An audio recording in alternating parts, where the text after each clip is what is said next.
by realization. So that's why this process is called the science of self-realization. And we even have a book on the front lobby. It's called The Science of Self-Realization. And in it are a collection of essays and discussions that Srila Prabhupada is having with different people from different walks of life. And in it you'll have an opportunity to see from others' perspectives exactly how this philosophy has impacted them. And so it's very easy to relate to. Very easy to relate to. So we want everyone to have an opportunity to experience self-realization. The perfection of religion through direct perception. I don't have to tell you. I don't have to sit up here and give you some sermon, fire and brimstone, eternal condemnation, things like that. These things are not, this is not a scare tactic. We don't have to. Real philosophy, real religion means it is something which is within all of us.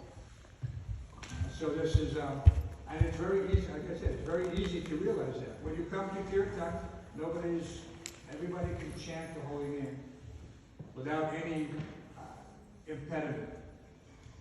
We open the doors, anybody can come in. There's no question that you can't come in if you're this denomination or that denomination or that, no. The holy name of the Lord is for everyone. And one of the things that, in this concert for George Harrison, he had a lot of association with Srila Prabhupada in the 60s, early, and he took a lot of his inspiration from many of the songs. One of the songs, it causes chanting the names of the Lord and you'll be free. He wrote this after meeting Srila Prabhupada. It's very interesting how he was impacted and how his influence impacted many others. So this is something that we can appreciate through others, like someone like George Harrison.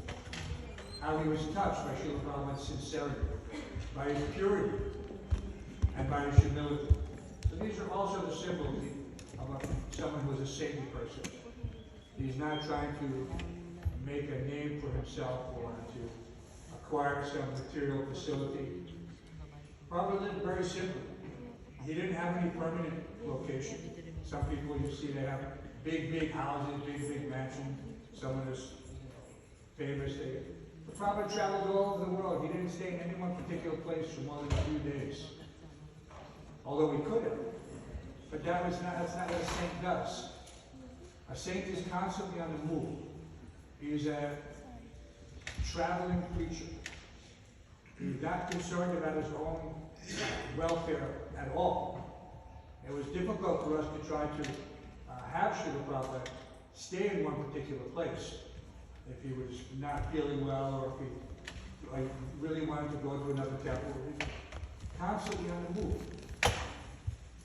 And anyone who wants to have some objective analysis, if they look at what Srila Prabhupada did from when he came in September of 1965 till when he left in November of 1977, in these few short years, he was able to make such an impression on so many individuals by his presentation of the Supreme Lord's intimate philosophy.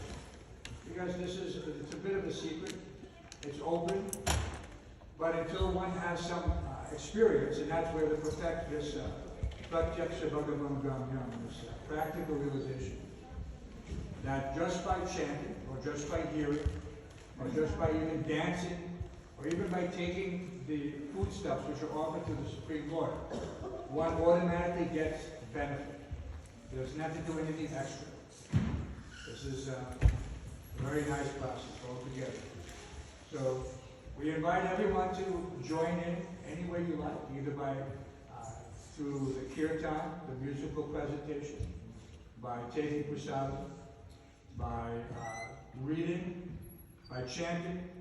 So many different ways to experience this ancient secret of self-realization, for yourself, and to personally realize what it means to have inner peace. And even the climate of today, where people were talking about so many things. These words just come out. Politicians, they throw around things like World War III is coming. This is, what's that other verse? Another nice verse. Ne habe karmenaso stiplat divine vidite. Sopam up yeshadamasya. Jayatema tola by us like that. That just by a little advancement in this philosophy, one is saved from the greatest fear. So if I could sell someone, stand on the street corner and say that I have something that will relieve you from all fear, I think it would sell quite well, no? But there's no, people would be skeptical. How can I become free from fear?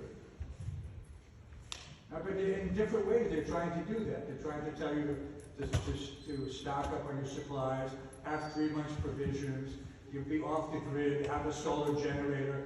Essentially, they're trying to sell you something to go out of using fear. But the Bhagavad Gita, Krishna promises you, nobody has to have fear. If you take shelter in Krishna, you will be completely fearless. Right? Just like the sticker on the back of the car. And sometimes you see, not so much here anymore, but I think it's something for a younger generation. And they have a decal, and it says, no fear. But what does it mean? No fear. Everyone is afraid of something. All right? And Krishna is saying, I will save you from the greatest fear. So what is the greatest fear? The greatest fear, of course, is the end of life, death. This is everyone's greatest fear. That someday I'm going to die. Right? Not today, tomorrow, not now, someday.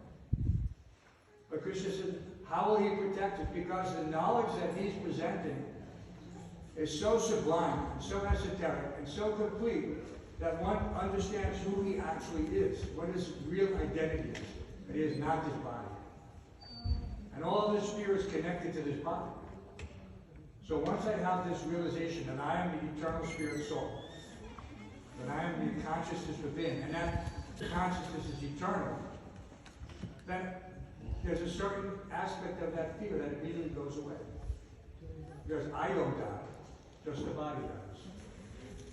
Right? In different philosophy, they try to say, well, you know, you'll go to this place or you'll go to that place.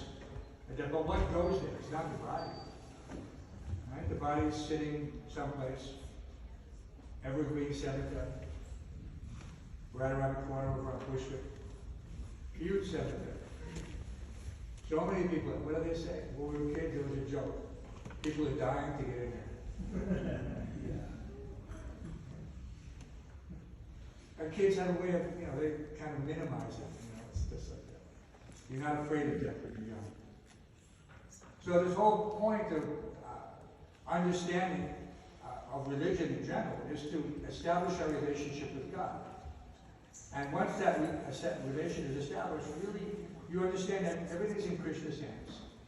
And that's that verse, and understood that he will preserve what you have, and he will carry whatever you don't have. He'll carry what you have. Just imagine if you had someone who was with you, who was protecting you, and if you needed something, he was giving it to you. That'd be a great move, right? That's like you had to have a genie or something, a magic lamp. And you rub it and you say, I need this, and there it is, boom. So Krishna is not giving you some material benefit. But if you want shelter from the material storm, he'll give it to you. And that's the most important thing. Not some other thing, you know. I want to win the lottery. By the way, if anyone wins the lottery,